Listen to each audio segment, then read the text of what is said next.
For decades, police departments across the United States have investigated a disturbing pattern.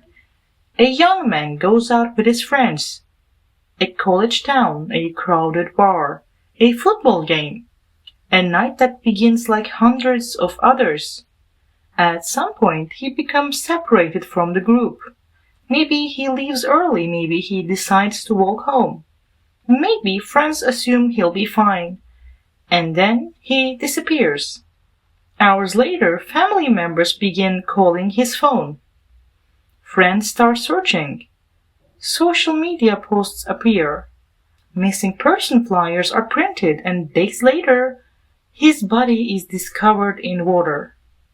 A river, a canal, a lake, a place nobody expected to find him. At first glance, many of these cases appear tragically familiar. Alcohol, darkness, cold weather, a wrong step near water, a devastating accident. But over time, some investigators became convinced something else was happening, because according to them, the similarities between certain cases felt too consistent to ignore.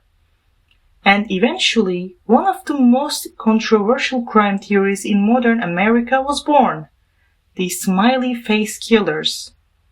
Unlike many famous serial killer cases, this story doesn't begin with a suspect. It begins with a pattern. Or at least, what some people believe is a pattern.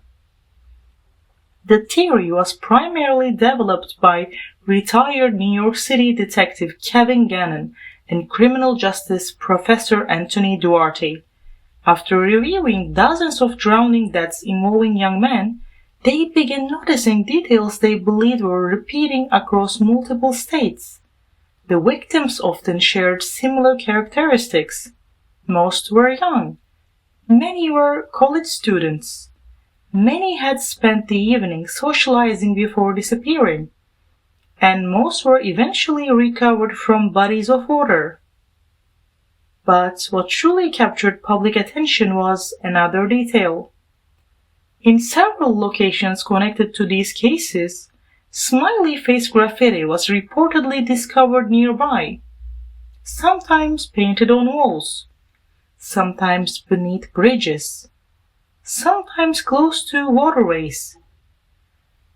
Eventually, the media gave the theory a name: the smiley face killers.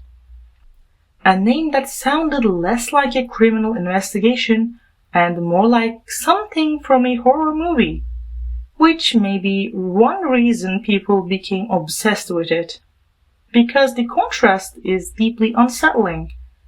A smiling face is supposed to represent something harmless, friendly, childlike. Yet here it was being linked to unexplained deaths. As the theory gained attention, supporters began collecting more similarities. Some victims were discovered surprisingly far from where they had last been seen. Others appeared to have traveled distances that seemed difficult to explain.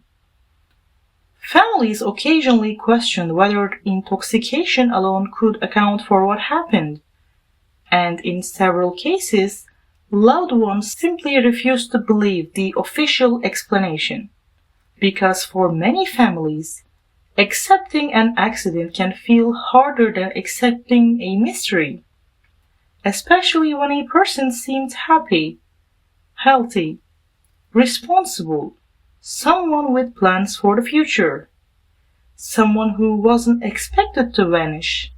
And this is where the story becomes emotionally complicated, because behind every theory, there is a real family, a real funeral, a person who never came home. As media coverage expanded, internet forums began analyzing individual cases in extreme detail. Maps were created, timelines were compared. People searched for similarities between victims who had never met each other. Some believed they were uncovering evidence of an unorganized criminal network operating across multiple states. Others argued the theory was becoming a form of collective paranoia. The debate grew more intense every year. Then came the criticism, and there was a lot of it. Many law enforcement agencies openly rejected the theory.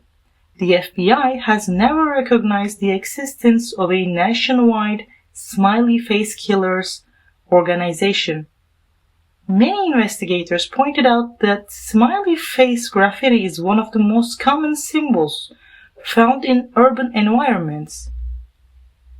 If you search enough bridges, tunnels, abandoned buildings, and riverbanks, you will probably find one, maybe several. Critics also argued that the victims did not always match the same profile.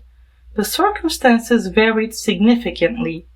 The locations varied, the timelines varied, and in many cases investigators believed alcohol played a major role, which introduces a difficult reality. Alcohol and water are a dangerous combination. Every year, people accidentally fall into rivers, lakes, and canals, especially in cities where nightlife districts sit close to waterways. And statistically speaking, some tragic similarities are inevitable. But even with those explanations, the theory never completely disappeared, because certain cases continue to raise uncomfortable questions. Questions that remain unanswered, questions that may never be answered.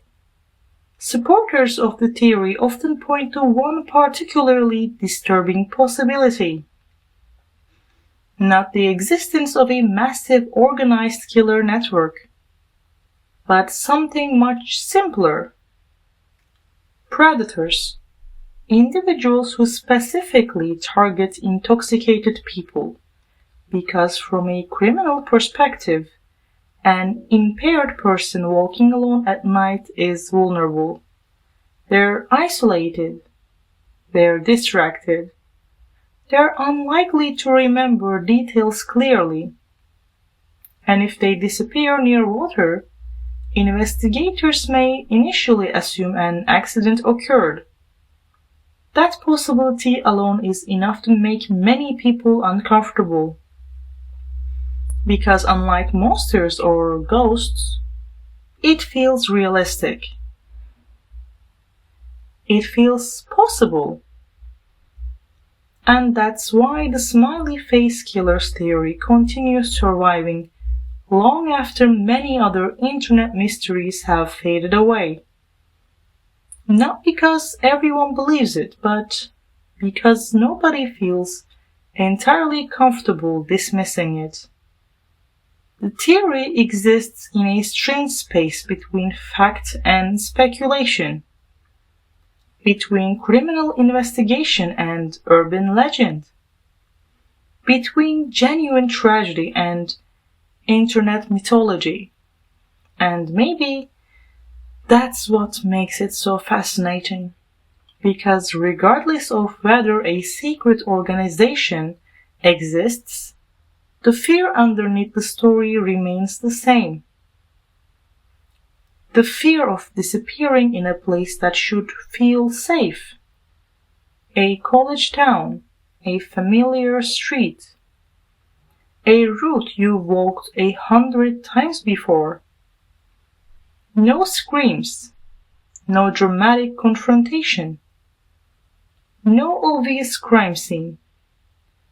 Just a person leaving a bar, expecting to be home within minutes, and somehow never arriving at all.